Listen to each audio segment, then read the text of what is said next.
Yay, we have success. I am Dr. Stacey Cooper. Welcome to the Ask Dr. Stacey program.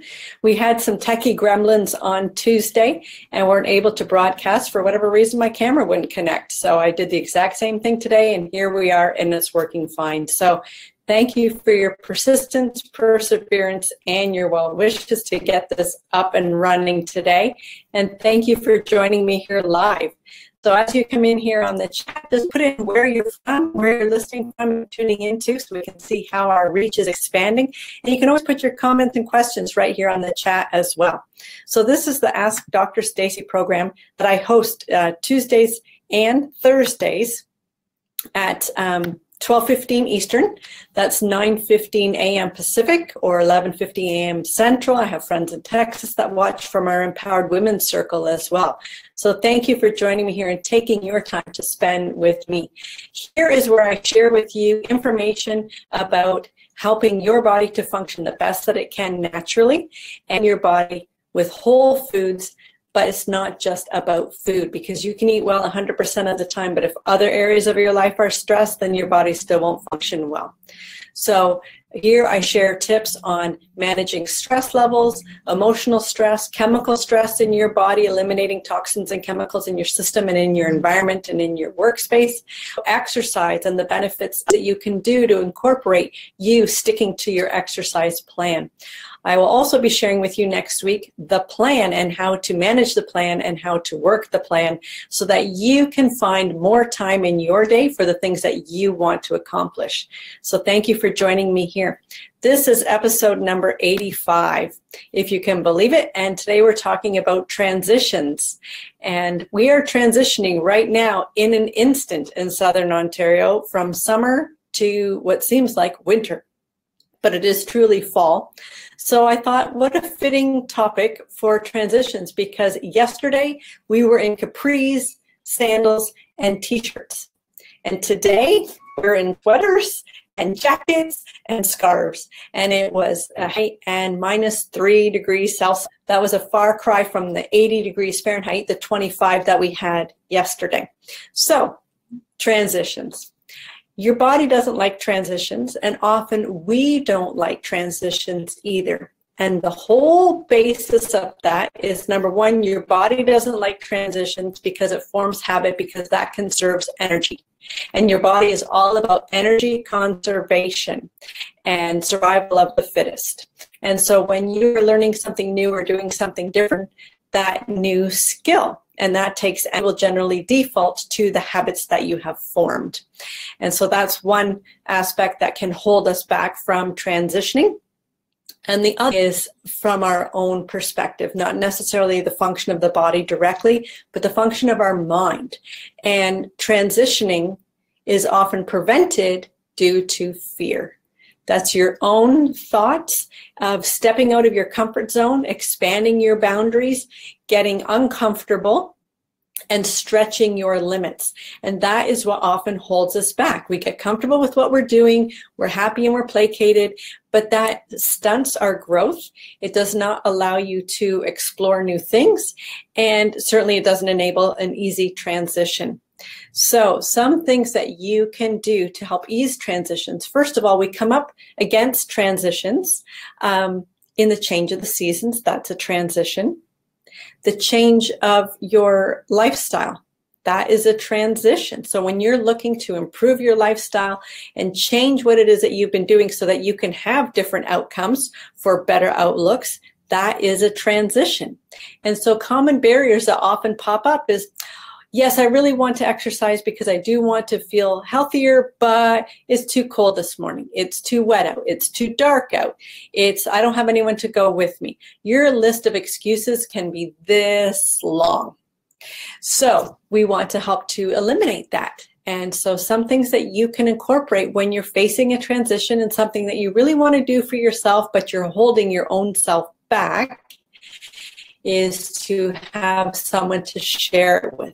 I was talking with a patient about this, and accountability partners are very, very valuable when you're wanting to do something new for yourself.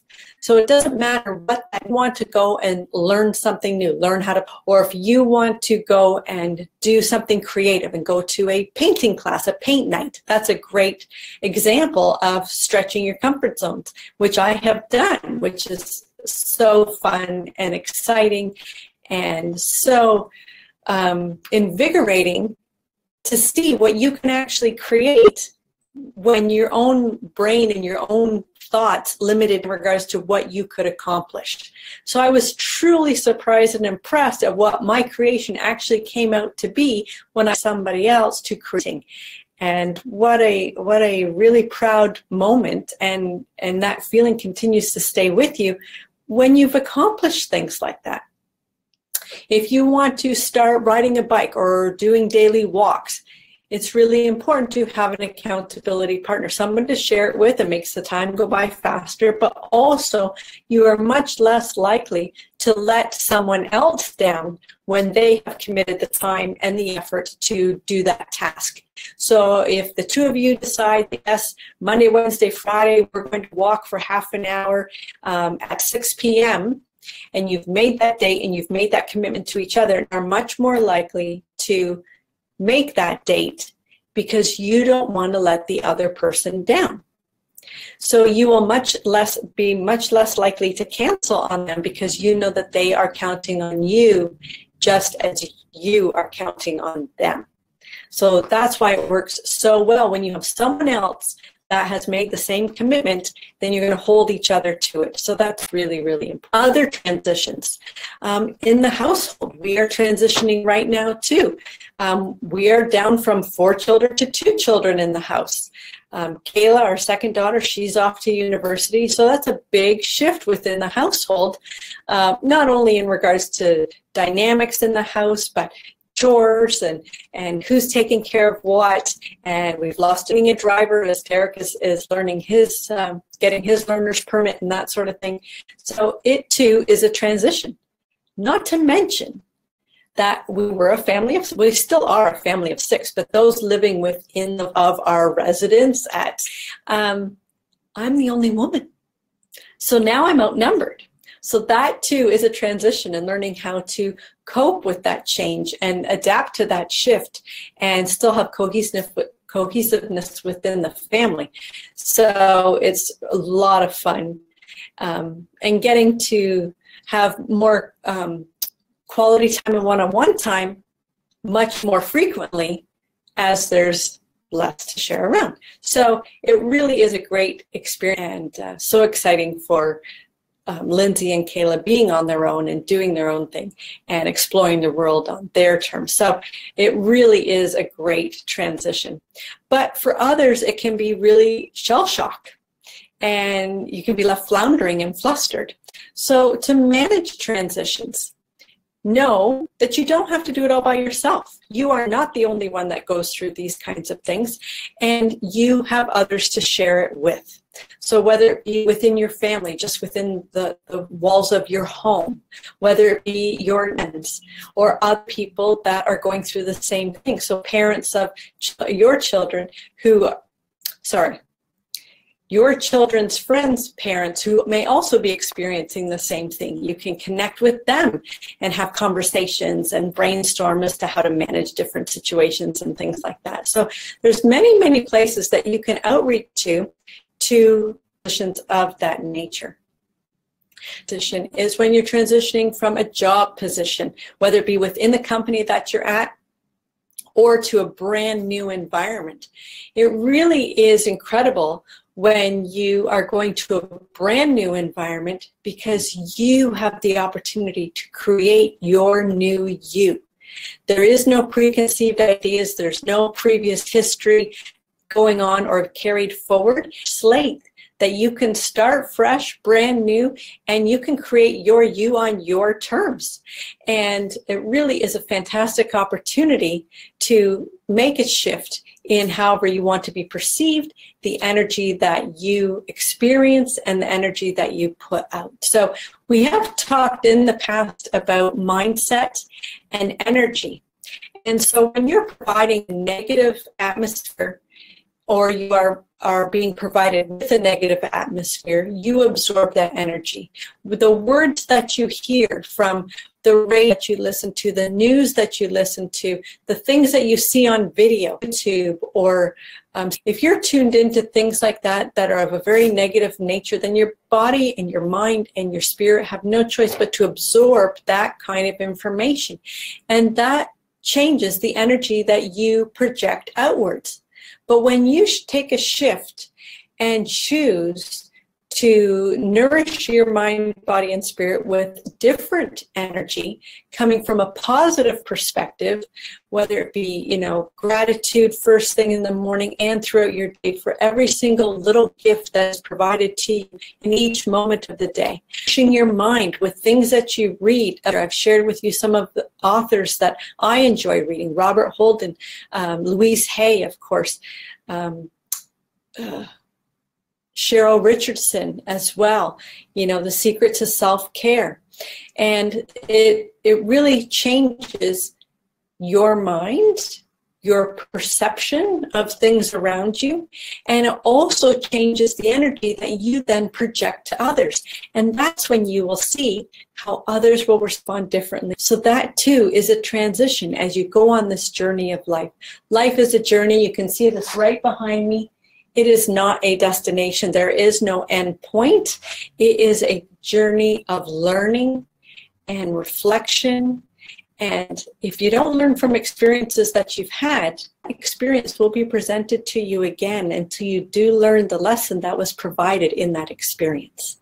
And so life is about learning. And my grandmother always said, so long as you learn something new each day, then you can take the rest of the day off. She lived to be 93.